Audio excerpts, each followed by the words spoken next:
everyone. Welcome to Wellness Wednesdays with Mindful Nurses. My name is Claudia Wong. I'm a nurse practitioner, yoga teacher, and co-founder of Mindful Nurses, along with Janelle Smith. Welcome to Wellness Wednesdays and Mindful Nurses.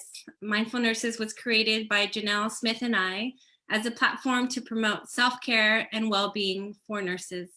We know that nurses do so much to take care of others, and we wanted to provide a space where nurses can help learn about self-care practices and learn about different ways that they can promote their own well-being.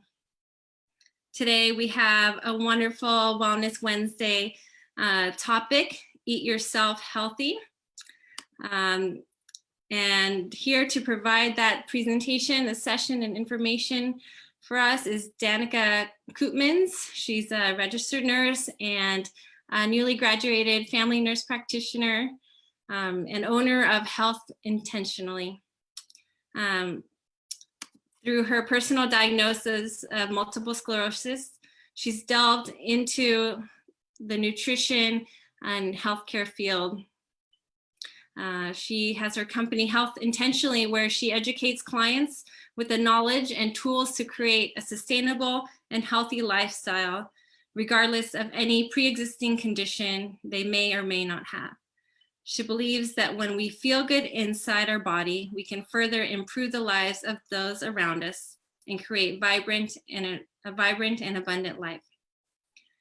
Danika will share her journey of health and the evolution of how she fell in love with bridging Western medicine knowledge with the knowledge from the world of nutrition. This presentation will cover a science-based approach to nutrition and discuss how food and chronic diseases can have a positive or negative relationship on health. She will share easy tools so that you can implement these changes in your own life and the lives of your patients. This presentation will inspire you to look at food differently, and you will leave feeling empowered to share this information with others.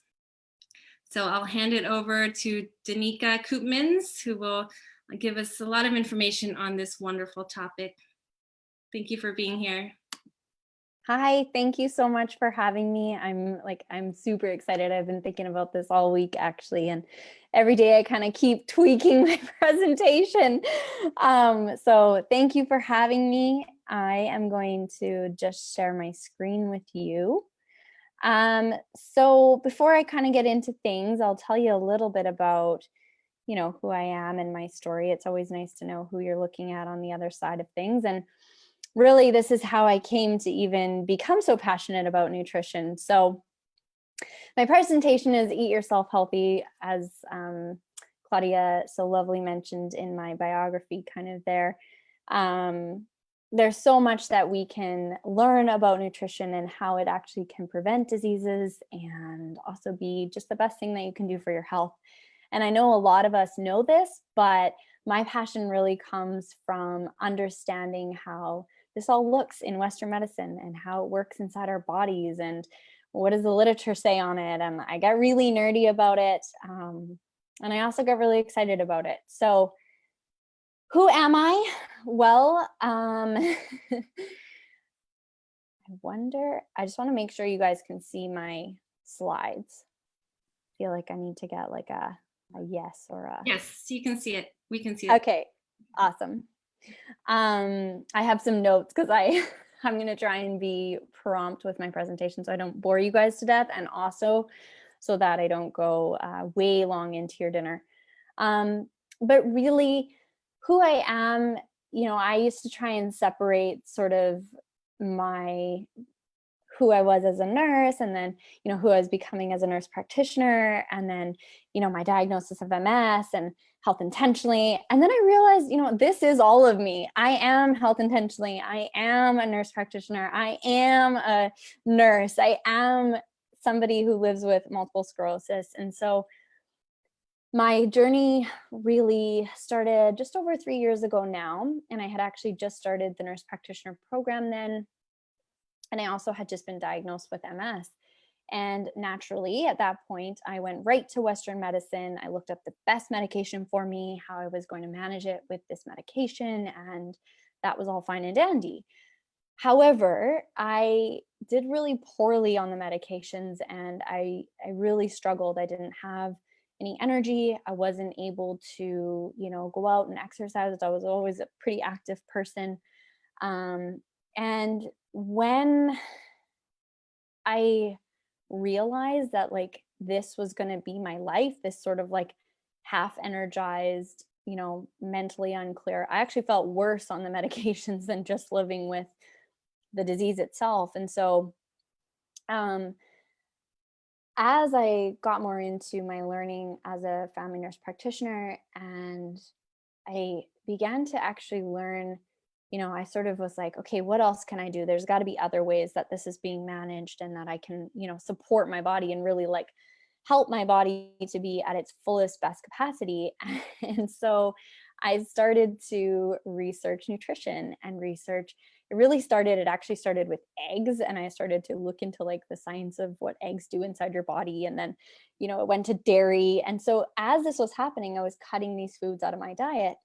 And then I was looking at our textbooks. You guys would know all of the, big textbooks for RN school. Well, it's exactly the same in NP school. And if any NPs are listening, you know what I'm talking about.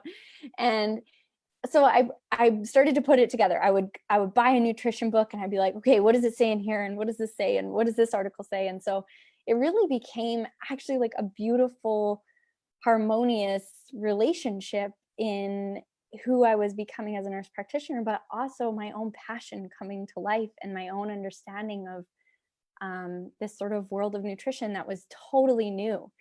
And eventually I realized that the best way for me to live, honestly, the healthiest way for me to live, where I could still exercise and I felt good when I ate food and I was able to make food, because I was on a Crevis at one point. I didn't even have the energy to make food. Like I was holding walls to move around for 2 months after treatment. So, and that's obviously extreme, but I'm just saying this is my experience. So I decided to go off medications and actually just focus solely on whole food, plant-based, and exercise and meditation. And I've called that my 3 pillars with health intentionally. So that is who I am. That is really my why. And now I want to talk to you guys about how you can sort of love the idea of eating well. And a lot of you probably already do, and a lot of you are going to know this already. And I really hope that it just re-inspires you and re-energizes you, and you leave and you feel excited to share this information with others. And maybe there's some pieces that click for you.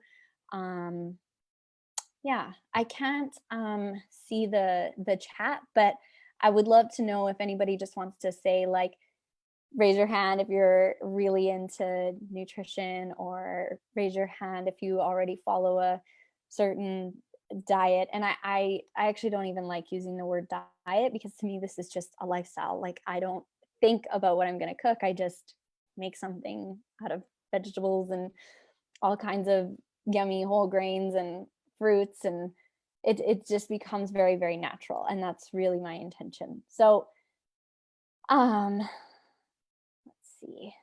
So I'm not going to play a video for you, but I had thought about it, and I thought, no, you guys already know this. So just the picture is good. For me, really, the reason to show a video on digestion is because so much goes into digesting our food, that when we really think about that process and how much our body uses from the nutrition, it just makes sense why disease would arise if we feed our body poor nutrition. And it also gives us a greater appreciation for being conscious about what we're actually putting into our body. One of the biggest things for me is that, and of course people with autoimmune diseases, is 80% of our immune system is in the gut. It's like, wow, I don't know. I mean, some of you might know that, but for me, it's really alarming. And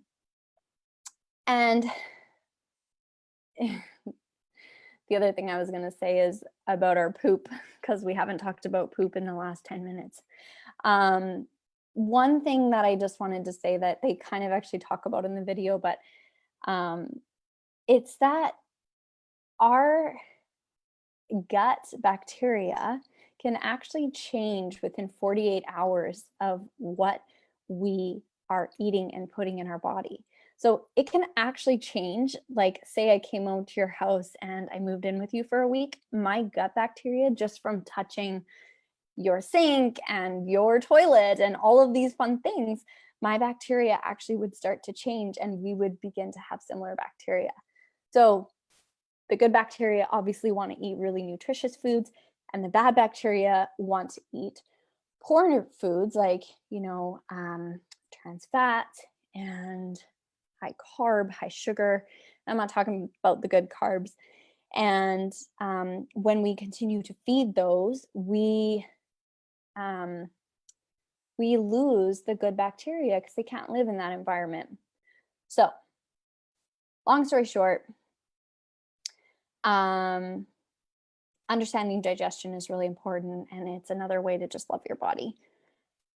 Let's talk nerdy, because it's my favorite. Oops. And we'll start with obesity. This is going to be, a lot of this stuff. I hope you guys are, like, if you're really into this, writing some notes, because this is kind of the fun pieces of facts that you want to like throw in when your patients are considering lifestyle changes. So really, what leads to obesity? Simply put, it's just high energy in and low energy out. And what does this put us at risk for? You guys can name probably 100 more things, which is why I just put et cetera, et cetera. But really, it increases, it causes us to gain more weight, and we get insulin resistance, and we get heart disease and kidney disease. So the problem is that we live in this world filled with eating way too much of the high trans fat, animal products, high carb meals, low fiber diets, and we don't have enough activity in our lives to put out the energy that we're putting in. So what if we fed our body highly nutritionally dense foods that our body uses for energy instead of turning the food we eat into fat? That is something to always be thinking about. Millions and millions of people who suffer from obesity are actually severely malnourished, and that's important to think about. Are we getting the vitamins and minerals we need for our body to function at the highest capacity when we're feeding it garbage? We're not. And so we might be overweight, like our BMI is not what normal body weight is, but we're actually not nourished. The other note I want to make just about obesity is often it lands on our abdomen, and that's, of course, where our largest fat stores are, the adipose tissue. And this is one of the leading causes of insulin resistance. So more adipose tissue can actually cause more insulin resistance.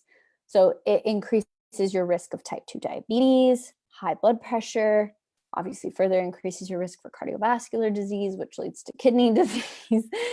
And the other thing that's difficult with obesity is that when we're overweight or when we've got a lot of adipose tissue around our abdomen, we are in a chronic inflammatory state.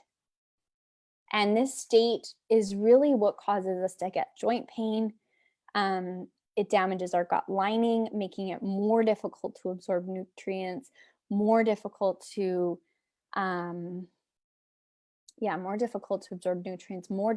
actually digest fiber, which can help us lose weight.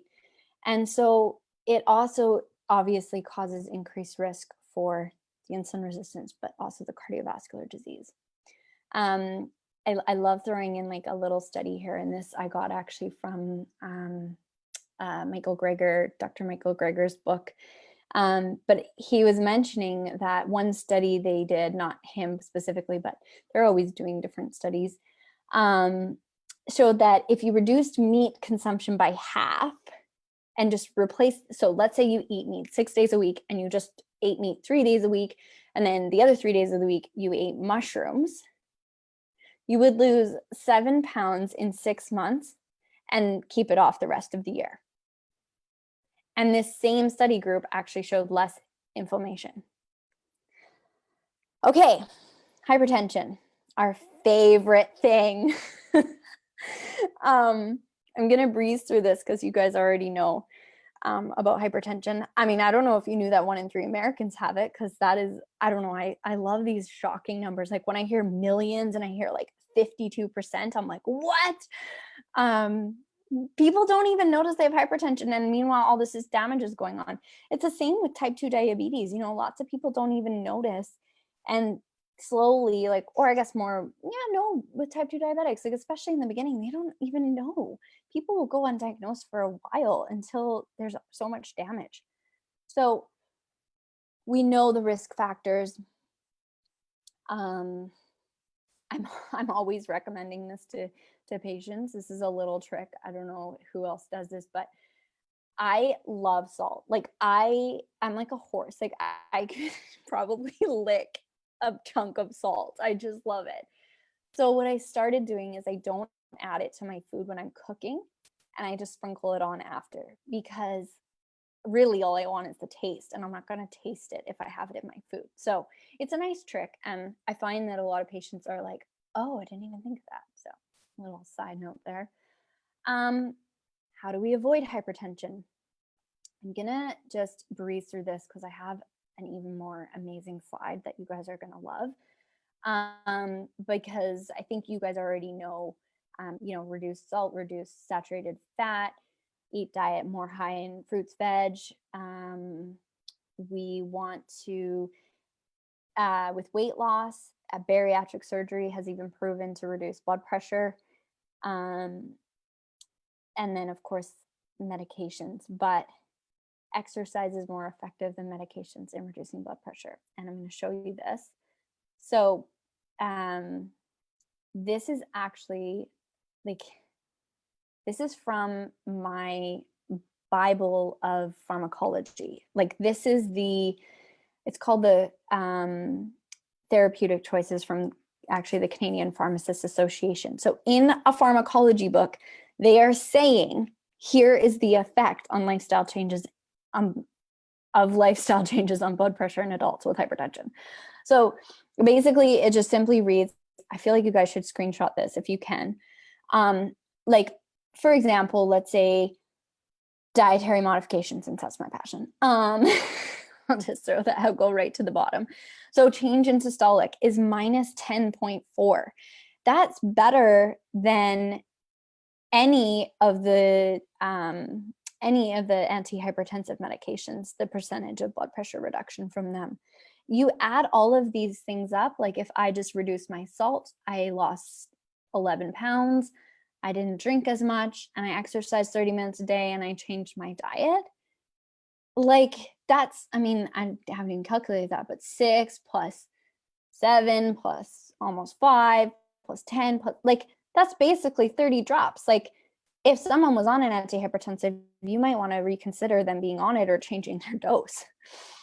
So diabetes. Are you guys kind of tired of hearing about like diabetes and hypertension? And then it's like, it's funny because it's totally my passion. Like I could talk about diabetes and hypertension all day, and like the whole effect of chronic disease on our body. And oh, life is about to get real at my house for a second here. But before I get, way too off track here, diabetes is something that we can cure with food, not type 1, obviously. And maybe when things are so severe, maybe not. But I am a firm believer that pre-diabetic or, newly diagnosed diabetics, or even people with 10 years fighting diabetes, we can improve insulin resistance. And that's my dog. It's okay, Denver. 29 million people in the US suffer from diabetes. That is absolutely insane. Sorry. Denver, please.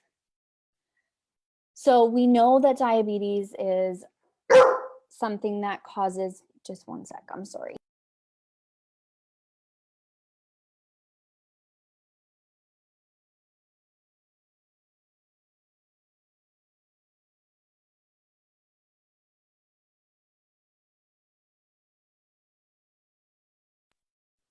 Now, where was I?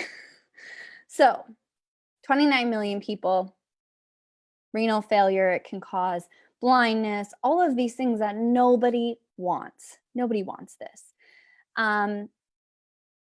People that are very young are suffering from pre-diabetes, even diabetes by 30, type 2 diabetes. And that's alarming. And it's actually, that's an epidemic. That's not something that we can just turn a blind eye to and say, take some metformin. This is something that needs to be looked at from a preventative model. So like I said, this can be something you can cure with healthy diet, regular exercise, weight loss. And why does this matter? You guys know this, because people don't notice the symptoms right away, all while all this damage is happening, microvascular damage, there's, renal damage is happening, and we don't even know. So managing our glucose levels, this is where I get really interested in like the nutrition and pathophysiology and how this all makes sense. I hope you guys are still with me. So keeping a steady blood sugar level. Yes, I've heard of keto. Yes, I've heard of intermittent fasting. I'm not saying one is right or wrong. I think keto works because people have that weight loss, but unfortunately, we know they don't keep it off. It can also be really damaging if you're not looking at kidney function. It can cause more kidney function or kidney damage, sorry.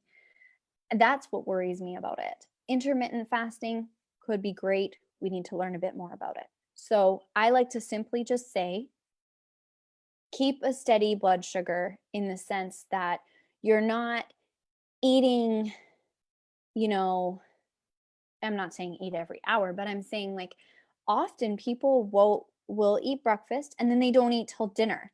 Of course, you're going to have a big spike, and of course, you're going to have these dips and you're going to have issues. You're not keeping steady. The other way to maintain that with food is to eat foods that take a longer time to metabolize. So whole grains take longer. They're not causing a big spike like it would if you were to eat a bunch of white rice really quickly or put a bunch of sugary candy into your mouth. We know reducing sugar, but I'm going to tell you some more information that's not just about sugar, and you guys are going to laugh because I don't know if there's any emergent nurses on here, but like this is totally like in the protocol for anyways. Eating a good amount of soluble fibers such as beans, oatmeal, I said apple skin because the thing is we love juicing, and I like to have my juice, but the problem with juicing is you take out the fiber, which is so important.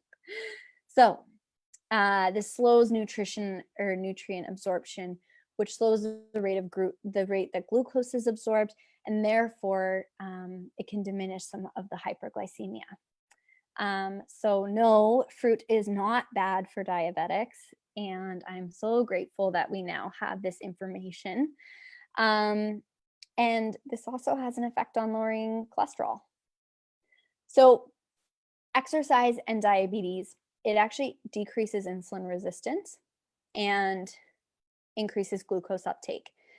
Did I even write that? Yeah, I did. Okay, so insulin sensitivity after a workout, you can actually have 48 whole hours where that effect is still lingering. So you exercise and then you don't even exercise for 2 days, you're still getting the benefits of the exercise. And I hope you guys are able to see these slides really well, because like big enough that you can read it, because I'm not reading everything on them. We also know that obviously it improves all of the some of the things that diabetes attacks, right? And causes damage to. So it improves our heart function, it improves our mind, our mood, our energy, our lung capacity. It it increases blood flow, which further causes the body to break down, rebuild, and restore itself. Cholesterol. Oh my goodness. Do you know that I never knew that our own body makes cholesterol?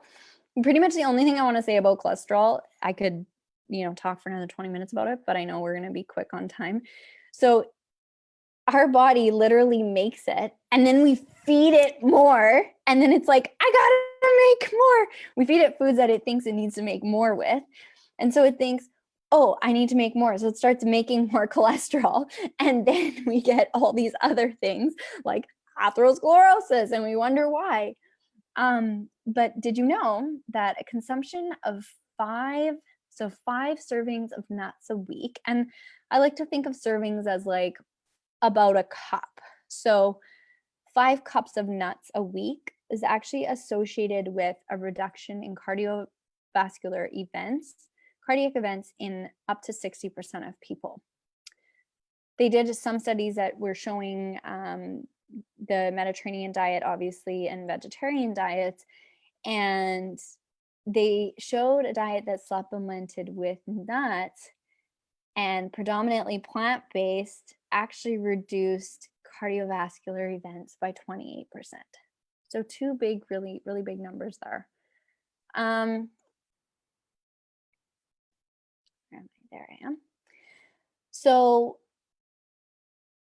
where does cholesterol come from? Why is this an issue? Why does everyone and their dog seem to have problems with their cholesterol, and everybody wants to know what their cholesterol is? And cholesterol, we need it. It's, I don't know if you guys saw my last slide, but it's responsible for absorption of fats, oils, and fat soluble vitamins. Like, that is stuff we legitimately need. So where is this happening? If we need it, then why do we have too much? So meat, dairy, fish, eggs, and excess sugar are all sources that can cause us to have a buildup of cholesterol in our bodies. The more excess calories, like I said, the more our body thinks it needs to make cholesterol. So then it builds up, it causes these plaques, obviously, causes blockage, aka atherosclerosis, further potentially leading to MI. And obviously I'm giving like the this is the extreme. Good fats, bad fats. I don't know, you guys can take a screenshot of this, but I don't need to say it all. Inflammation. So this is something, everybody, I'm not even sure we fully understand inflammation. Like, we know that it causes issues.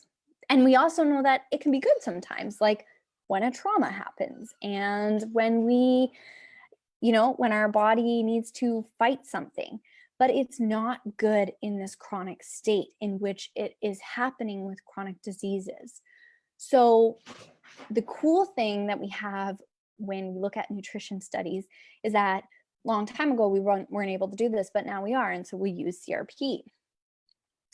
Obviously, you guys know that it's the blood tester or the blood marker for inflammation in the body. And so what they do in some of these studies is they'll like test somebody's CRP, and then they'll feed them a bunch of like either crap or maybe something really good, and then they'll see what happens. So they have a nice way to actually measure it through a blood test.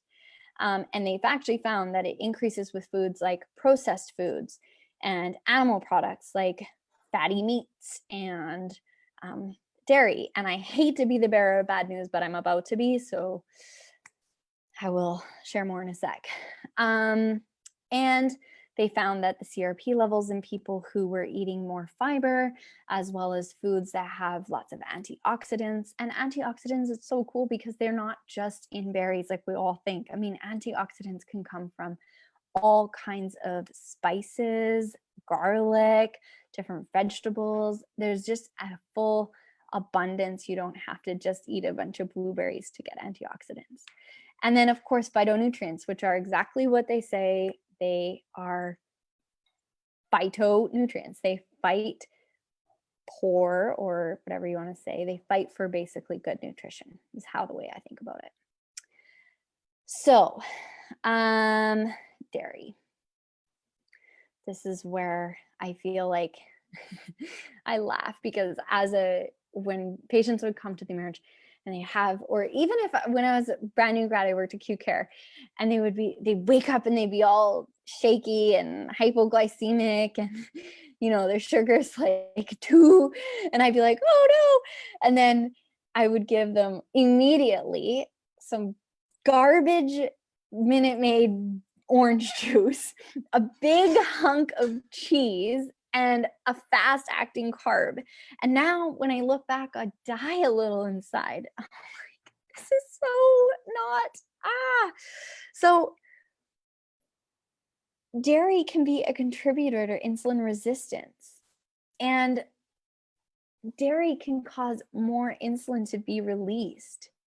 So yes, maybe it acts as a fast acting, bring your sugar up, but we don't want that long term. And so this causes increased hunger, increased sugar cravings. And then I'm going to not get into that yet. I'm just going to finish this. But basically, insulin, obviously, as we know, is really helpful in regulating metabolism for fuel. It's also helpful as the hunger hormone, and it signals the brain to say we need more energy. But so when you eat, your blood sugar levels rise, and then your body releases the insulin that's been stored, or the insulin to store the energy, and then it increases the insulin, tells your brain, okay, I don't need more food. But did you know that the more body fat that exists, the more insulin is actually secreted? And so higher amounts of insulin actually confuse the brain, and it stops signaling, and it doesn't say, hey, I'm hungry. It just doesn't really know when you're full. So if dairy is causing more insulin to be released, then we are getting into an issue here if we're continuing to eat dairy and we're diabetic. The other thing that's interesting is they've been able to find, and like I would love to just do a full research paper just on this, but basically they have found that dairy also stimulates inflammation. And we know that inflammation is not good. We don't want that in our body. So IgE antibody is one of the 5 that we know protect us against infections or things that our body sees as foreign. Well, IgE actually reacts to cow's milk. So if our body thinks that it's foreign and it's attacking it, then every time that we have dairy products, we are going to be causing an inflammatory reaction. That's all I'm going to say about it for now. Meat. I bring this up because a lot of people ask me about it, and they say, well, whole food plant-based meat. Honestly, if you want to go really deep into that, I would love to do a full presentation just on meat. But for now, I just want to kind of have some fun with you and do a little true or false. You can play it with your own brain at home, or maybe write it in the comments what you think. But this is really just to get you thinking about what meat is really doing in our body, and is it as important as we make it out to be? And maybe there's some other risks involved with eating it that we don't necessarily consider when we're so worried we've got to get all our protein and everybody must get the protein from their meat. So true or false? We need to eat lots of meat to get lots of protein, and we need lots of protein. I'll just pause for 1 sec and let you guys kind of think about it. So this is false. This is false. We've been told for a long time that we need all this protein to do well, and that's just not the truth. The classic Western diet is very heavy on the protein from meat, And we forget that protein also comes from plants, and I'm talking about broccoli, and also it comes from legumes, and we don't need to eat as much as they make it out to be. So there are no risks to eating meat. It is totally fine. True or false? This is false.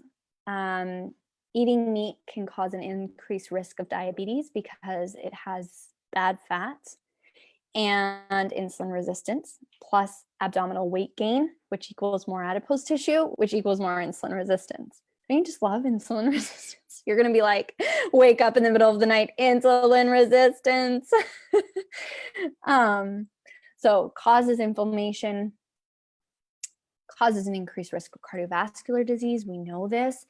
Why we're not always making this a really good conversation point in the clinic, I'm not sure, but we do know that meat causes an increased risk of atherosclerosis and strokes. There's actually cancers that are associated with increased consumption of animal products. So colon cancer, bladder cancer, esophageal cancer, all of these cancers in your digestive tract, breast cancer, pancreatic, kidney, and yeah, that's all I'm going to say about that. B12 comes from meat, and we need that. So vitamin B12, I don't know, I feel like a lot of people are on the B12 train right now. You know, people are like getting injections of it, and it seems a bit wild to me, but I'm not gonna judge. I'm just gonna say make an informed decision. True. Yes, we do need B12. B12 is super, super important for our nervous system. It's super important for our brain health. It's important for the repair of myelin, and we need our B vitamins too. They're super important.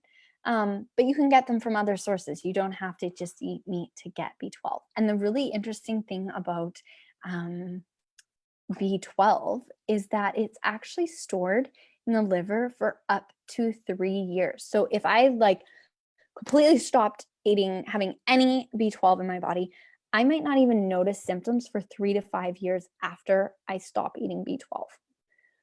And also, I don't know if I mentioned, but it can come from B12 can come from kelp, mushrooms, and nutritional yeast. And of course, you can take a supplement. And honestly, when it comes to supplements, vitamin D and B12, if you're not eating any meat products or animal products, really the only ones that you need because you would be getting it all from food. I would actually be recommending other vitamins for people to take who are obese if they're not absorbing, because they're actually the ones who are often at risk for nutritional deficiencies and malnutrition. Some of the largest animals in the world do not eat meat. Is that true? Is that false? It's kind of funny when you think about it, but like elephants don't eat meat, horses don't eat meat, rhinos don't eat meat. Whenever I say rhino, I'm always like, do those exist anymore? Sorry, I just had to throw that in there. So essentially the conclusion I have come to is be informed about meat. And in studying this and implementing in my own life and seeing changes in my clients' lives, we eat too much meat. The meat we eat contains more bad stuff than the nutrients from the meat itself. And we can gather everything meat gives us from plant-based sources. Make your own decision about meat. Look into it. Look at how you feel. I can talk about, some of the reasons that there's fatigue around it, but I don't need to really get into that. So is plant-based the miracle diet? Here is what the research says. I'm just about done. So we know that eating mostly plants helps people with weight loss. It decreases insulin resistance, decreases joint pain, reduces cholesterol levels, further reduces blood pressure, type 2 diabetes. It improves mood. Fueling our body actually gives us more energy to do the things that we enjoy. It makes sense that when we eat like garbage, we feel like garbage and we don't want to leave the house. And it causes less mental fatigue. And while feeling good inside our body, not bloated and heavy, we feel more confident, and the good bacteria in our gut continue to grow, which also feed our feel-good hormones, serotonin and dopamine, which I didn't talk about with the addiction in dairy, but I'm sure you saw that on the slide. And obviously, we know that it also improves digestion and fiber, which also promotes weight loss. And then hemoglobin A1C reduction. So we know this is kind of where the cure for diabetes would lie, right? Is if you can reduce our blood sugar levels. So this is just a little fun. I love to celebrate the nutritional value from different foods. I just picked random ones. I did throw mushrooms in there on purpose because I actually have like an aversion to mushrooms, but I finally figured out how I can put them in all kinds of meals and not even taste them. I think it's the texture. They remind me of like some sort of urchin from the sea. So cauliflower, super, super, wait, no, I want to say something else. So the reason, see, I get too excited. This is why I have to follow my slides because I get so excited talking about it. I'm like, oh yeah, where was I? The reason that I add this little piece at the end is because, and this is something I do when I'm talking to people about food, like my clients or even patients, I will say, when we understand, like when we look at a piece of cauliflower, we look at a mushroom and we see it for this like abundantly nutritious, fueling, just beautiful, healing our cells, it's really powerful and makes us want to eat more of it. So I will just carry on here. When we understand that we greater love our body, when we're fueling our body, it's really showing our body love when we're giving it all of the nutrition it needs to be successful and to feel amazing. And when we think about it at a cellular level, like you are feeding each of your cells. And so when we think about it that way, and we've got trillions of cells, why wouldn't we want to give it the best that we can? Cauliflower is super high in vitamin C and fiber, and I just love fiber.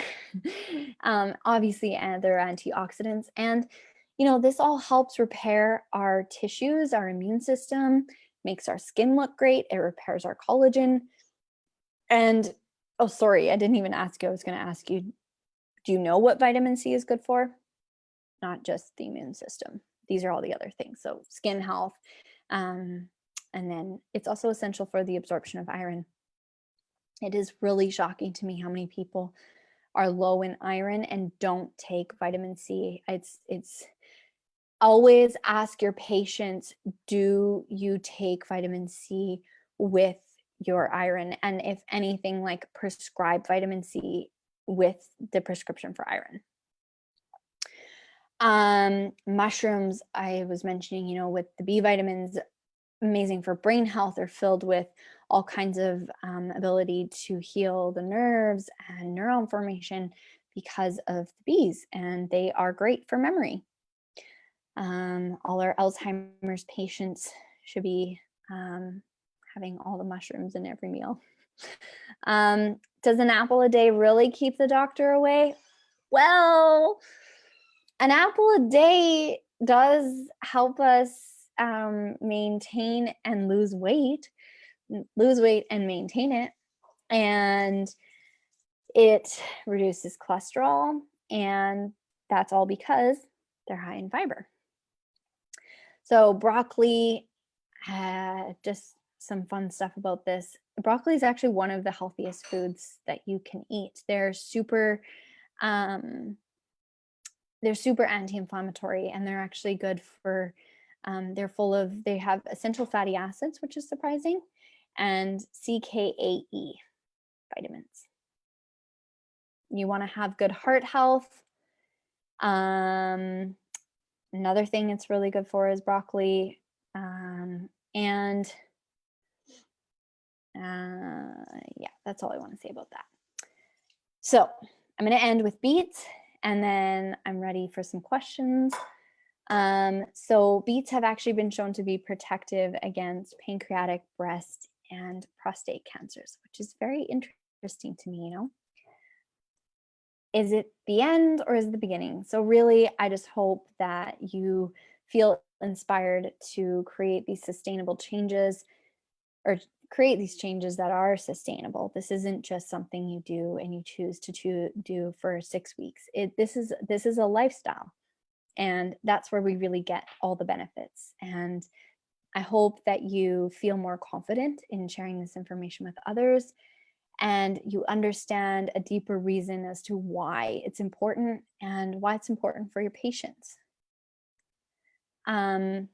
I would love to connect with you guys. I love when people ask me questions. I love talking about it. I love sharing about it. And there's a whole community out there. And I often ask my community as well things I don't know, because we're always learning. And so just want you to know, like, if you have questions, you can reach out to me anytime. And I also wanted to share with you, so an app that I love to use is called it's just PCRM, Physicians Committee for Responsible Medicine. And it's really nice because it lays out the pathophysiology and then the treatment and how to make the diagnosis. And then it adds at the very end, for like a ton of different diseases, it'll add at the end what you can do food wise to improve this diagnosis. And so I love that. Or it'll say, like, things that you can do for the diagnosis. So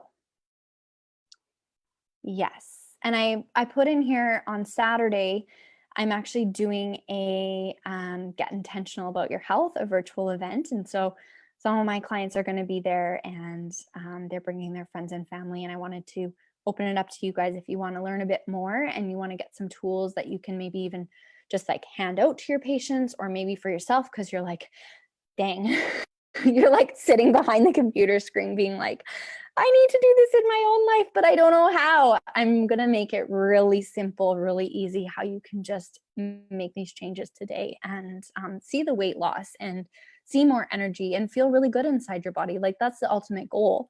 When we feel good, we can serve others more and we can do more things that we enjoy. So if you want to come, this is the link, and I think I can drop it in the chat, or maybe we could drop it in the chat later or something. Or you can just reach out to me. I'll just send it to you. But yeah, thought that I would offer that to you guys.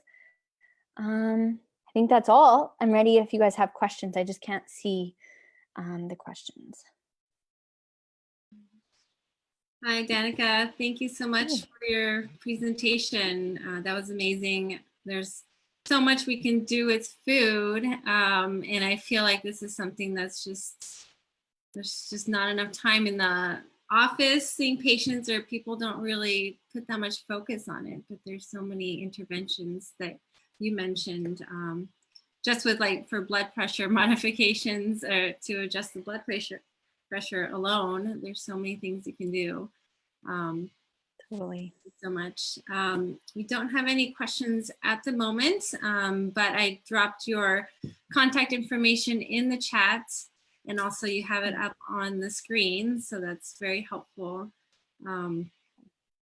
Thank you so much. I know there's a lot of talk about eating meat. There's different diets, like paleo diet, and just different diets out there, and lots of different things being said, lots of beliefs. But I'm glad that there's more and more research being done, and also alternate sources of like vitamin B12 out there too, and vitamin D. So if people want to. And I do think that that's such a good point. There's so much information about diet, and we get lost in it and we get confused and we don't know what's best. And then someone will say, well, if you have this disease, then you need to eat this way, right? And so I think it's about really collecting all of the information and trying it on yourself and seeing what works and how you feel your best. Mm-hmm. And then when we do that, as long as we're not harming ourselves and we're not making a poorly informed decision, there's not any harm in eating more fruits and vegetables, and being more conscious about what we're putting inside our body. And in your research regarding diet recommendations for people with MS, are these generally the diet recommendations that you found? Yeah, so I initially started out, Terry Walls, she's a little bit more paleo. She sort of like steerheads that. And then there's, and I think the reason for the meat in MS is because that's where they say a lot of B vitamins are, which obviously you need for myelin repair and nerve reformation. But I didn't feel good on meat. And so I was reading more about other ways to get meat in, and that's where I landed on the whole food plant-based. There's OMS, which is exactly, all of these are whole food plant-based. It's just whether they choose meat as a side option or fish.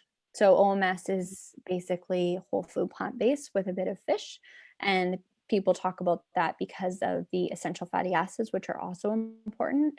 But you can get that from obviously avocados and olives and a ton of flax and flax oil. And sunflower and all of these wonderful nuts and seeds. I wonder, I have this really awesome acronym. I wonder if but that maybe doesn't work. I was thinking how I could share with people some of these tools if they wanted to just like print it and put it on their fridge. Well, there is the comment area on this link, and also we have a mailing list that people can subscribe to, or I can include it on our website, www.mindfulnurses.net as well. Different options. Perfect. Yeah. Yeah, maybe I'll send it to you, and then if anybody wants to sort of look over it, it's just a nice tool. Oh, sorry, what is the tool? Oh, I guess I didn't really explain that, did I? So the tool is something that I created to ensure that we get all of the nutrients that we need in a day. And so it's safer, but it stands for, S is for seeds and nuts. A is for antioxidants. F is for fiber. So fibrous foods like our whole grains and vegetables. And I've just got like a ton of different things listed. And then E is for essential fatty acids. And then the R is just if you're not eating meat, to just recommend taking a B vitamin. And of course, if you live in Canada, or even, I think actually even a lot of people in the States suffer from low vitamin D. So that's really important as well. Yeah, that sounds like a great handout, a good reminder to find these nutrients into your diet on a daily basis. There can be so many things to think about, like putting this and that, but as long as you have these in your pantry or in your fridge, you can easily add it in and just make it a habit. So totally. Thank you so much again. And thank you everyone for watching. You can share with anyone you think might be interested in this topic, and join us for every Wellness Wednesdays. We have the full list of schedule of events on our website, again, www.mindfulnurses.net. And thank you again. Have a wonderful evening. And thank you, Danika, for sharing your knowledge with us and your time. Thank you. You're welcome. Thanks for having me. Bye. Bye.